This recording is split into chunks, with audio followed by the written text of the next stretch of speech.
guys, welcome back to my channel. It's Michelle Amare, and if you're new here, hi, hello, welcome to my channel. So today's video, I'll be giving you guys all the deets and all the tips that you need to know before your trip to Puerto Rico.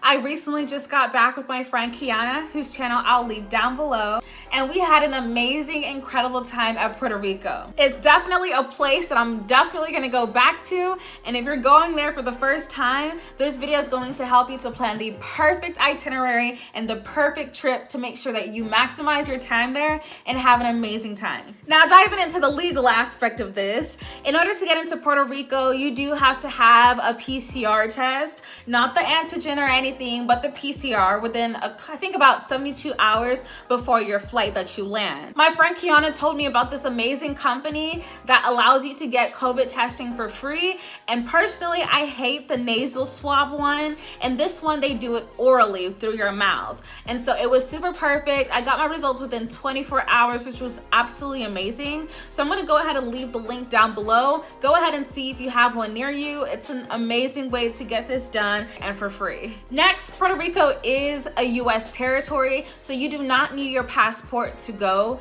Just your ID is sufficient. However, I personally would recommend bringing your passport if you have one. I flew with Spirit the Ghetto, and let me tell you something. It was like 5:30 a.m. that I checked in. I think maybe like 5 a.m. And they were over here telling me I can't get on my flight because I don't have my passport with me, which is absolutely ridiculous. Like, I had to pull up Google and be like, look, I can't use my ID to get in here. So just to go ahead and bypass any trouble and wahala, go ahead and have your passport if you do have one, just so you can avoid crazy situations like that. Now, in regards to money, Puerto Rico uses cash, USD. Credit cards are pretty prevalent throughout the island. If you are going to more of like the natural places and stuff, like we went to Cueva de Indio, they take cash. So I would recommend having some cash on you, but best believe your credit card will do just fine as well. And they do have ATM machines and like hotels and stuff, so you'll be okay. Now with transportation, we personally did not have or rent a car during our time there, which was a big mistake. And I'll go into that later, but I will say that you should definitely try and rent a car for Puerto Rico if you plan on being a lot more mobile and going to different places. Now, if you choose to get a hotel or an Airbnb in a more central area, you won't need a car because your excursions and stuff, they will come with transportation, so you can utilize that. And for food and stuff, you can just walk to the places you need to go to. Now, for sure, make sure you have Uber. We used Uber throughout our time there, and it was great. It worked well for us. And even with going from the airport to your hotel or your Airbnb, I used Uber for that too, and actually found that to be a few dollars cheaper than using the airport taxis. So you definitely do want to go ahead and have Uber downloaded by the time you land. Now, San Juan also has like little scooters and stuff for you to navigate. I will say that it is a pretty walkable city in certain areas. Make sure you're not like using cars and stuff throughout your entire time there. I think it's really beneficial and really great to have like a walking perspective of the city, and the scooters are a great way to get to places a bit more further. We did end up using our scooters one night to go from our hotel to Old San Juan for dinner, and it was really great to have a new perspective of the city and stuff. So that's definitely an option, although I will say those bird scooters are kind of pricier than I thought. Now, in regards to where to stay, I personally would recommend going the hotel route over the Airbnb route for Puerto Rico. Now, we did end up booking our trip, like literally we decided to go 2 weeks prior to the time we got there, so that made things pretty difficult.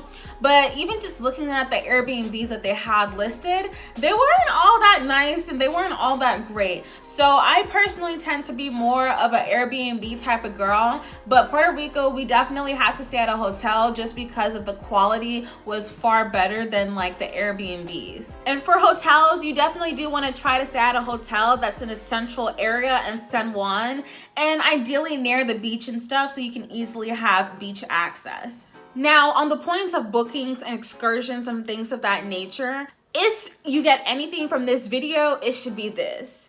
Book your excursions way in advance and surround your travel dates around that. So usually I book like my hotel. No, usually I book my flight and then my hotel and then my excursions.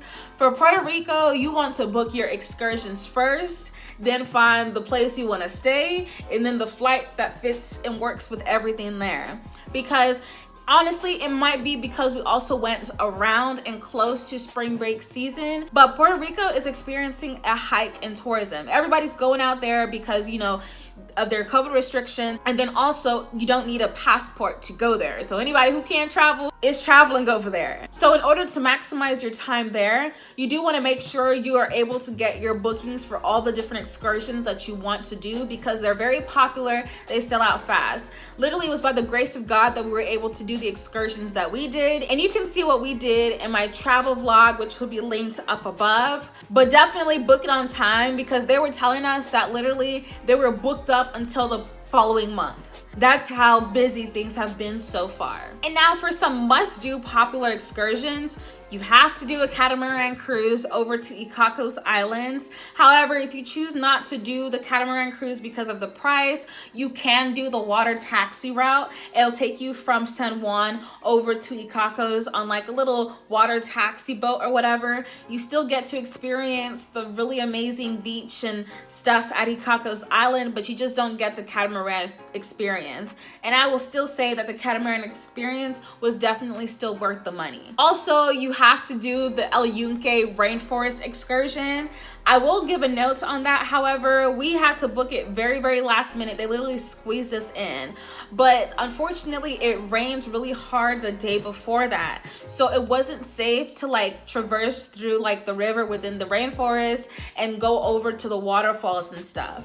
So if you're booking the El Yunque rainforest, go ahead and keep an eye out on the weather app and see when it's projected to rain and stuff like that. Because if it does rain and weather conditions are bad in the forest, they will not allow you to experience fully the rainforest, and they'll probably cancel it as well. Now, another must-go excursion or activity that you have to do out there is Flamenco Beach. Unfortunately, we weren't able to do that due to tours being booked up and stuff and not planning in advance. But you need to do that. It's been voted one of the most beautiful beaches in the world. Now for Flamenco Beach, if you end up booking a car during your stay there, you can go ahead and drive to the opposite side of the island, which I think is beyond like an hour drive or so, and then take a ferry on over to Flamenco Beach. However, our tour guide vehemently advice against doing that, because even locals who try to do that have issues, and it's really difficult trying to get tickets for the ferry. So for that, you definitely do want to go ahead and book a tour.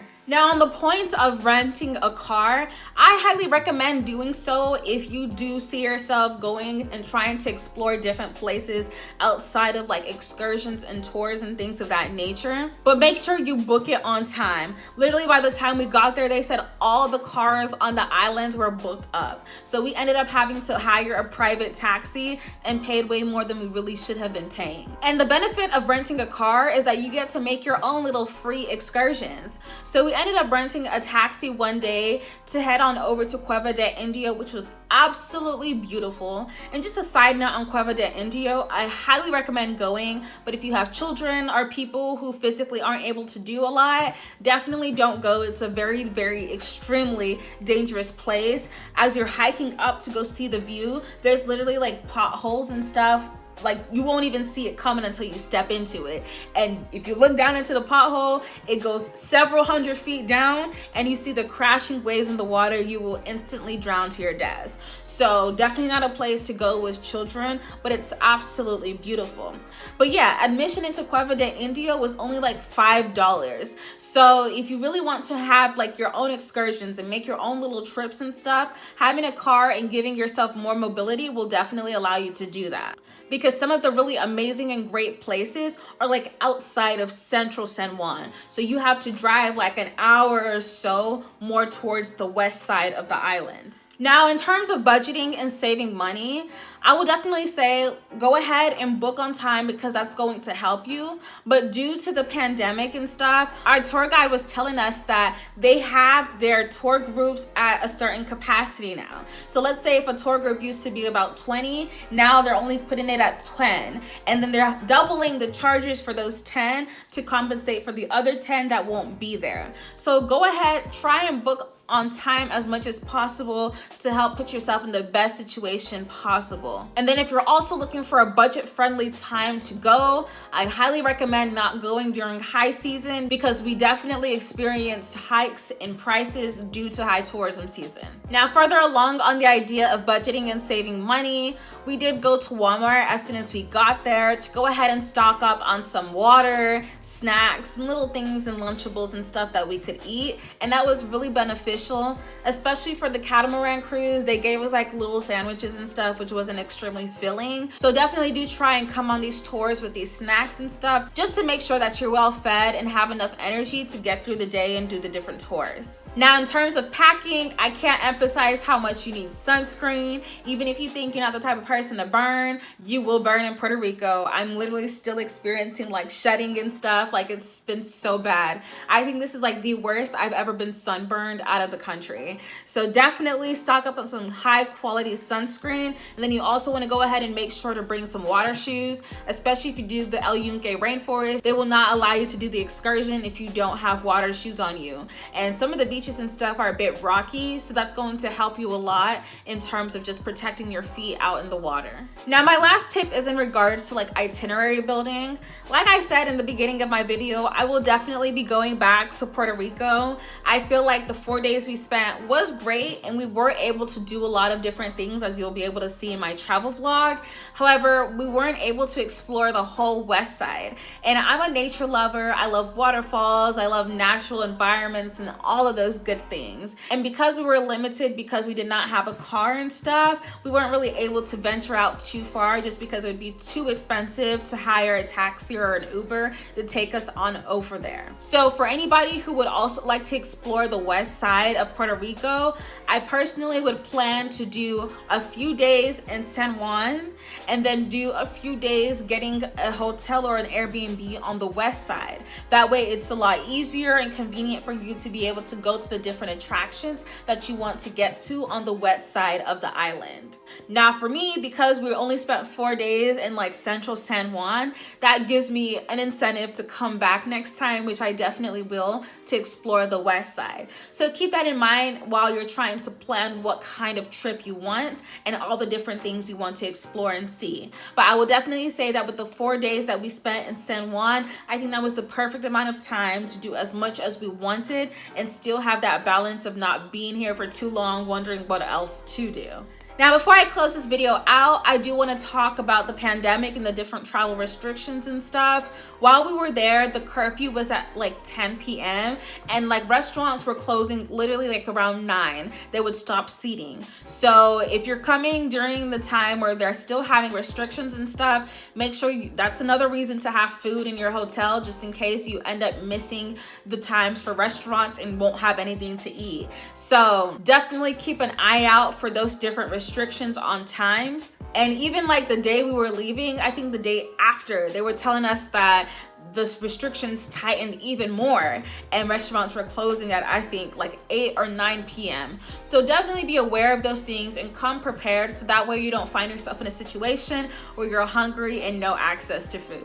All right, that's everything I had to say in this video. I hope you guys have an amazing time in Puerto Rico and that this video helped you to plan an even more well-prepared trip there. Please go ahead and give me a like, share, and subscribe, and I will see you guys in my next video. Bye.